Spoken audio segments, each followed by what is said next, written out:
Welcome back. You can add in a text element to your videos. And you're going to see here on the left side menu that you've got a text menu. And basically, all you'll need to do here is to choose a specific font, and then you're going to write in what you want the font to say.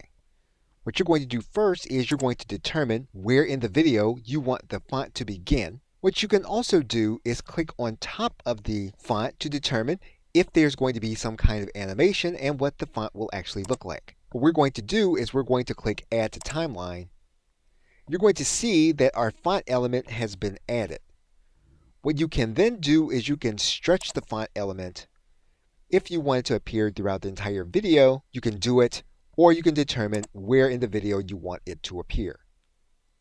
To determine how you want the font to appear, you're going to click on top of the font, and you're going to use the elements that you have on the left side menu.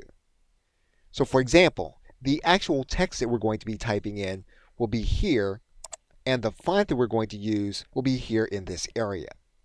So basically, you can customize the text that you want to highlight in your video. Okay, so with that, thanks, and I will see you in another video.